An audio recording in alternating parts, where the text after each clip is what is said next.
హరి ఓం. ఒకసారి రాములు వారు నదిలో స్నానం చేసేటందుకు పోతూ పోతూ తన విల్లు బాణాన్ని ఒక చెట్టు మొదట్లోకి ఆనించేసిపోతాడంట. అతను చూడకుండా పొరపాటున కింద తొండ ఉంటుందంట. తొండను అతను గమనించకుండా తొండ పైన అది పెట్టేసి వెళ్ళిపోతాడు నదిలో స్నానం చేయడానికి. స్నానం చేసేసి బయట వచ్చేసి చూస్తేలకే మూలు కనబడుతుందంట. అది ఆ తొండ మూలుగుతూ ఉంటుందంట. వచ్చి చూడంగానే ఆ బాణాన్ని పక్కకు తీసి చూస్తేలేక తొండ పాపము వణకుతా ఉంటుందంట. అప్పుడు అడుగుతాడంట రాముల వారు, ఏమమ్మా నీ పైన పొరపాటున పెట్టిపోయిన నేను బాణము అరవద్దు కదా, అరిస్తే ఒప్పుడే వచ్చి తీసుకునేవాడిని కదా అని అడుగుతాడంట.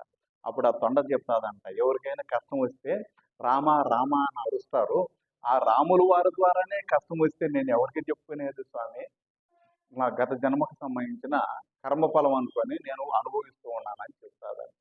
అదేవిధంగా ఎవరికైనా కష్టం వస్తే స్వాముల కాడికనో గురువుల కాడికనో పోతారు, దైవుడి కాడికనో. ఒళ్ళే మోసం చేస్తే ఇబ్బంది పెడితే జనాలు ఎవరి దగ్గరికి పోవాలి?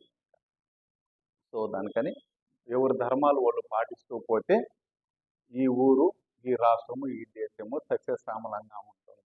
అటుగా ఉంటుంది దొరికినట్టుగా దోచుకొని తినాలని చూస్తే ఏ ఊరు కానీ, ఏ రాష్ట్రం కానీ, ఏ దేశం కానీ అభివృద్ధి చెందేటందుకు అవకాశాలు ఉండవుగాక ఉండవు.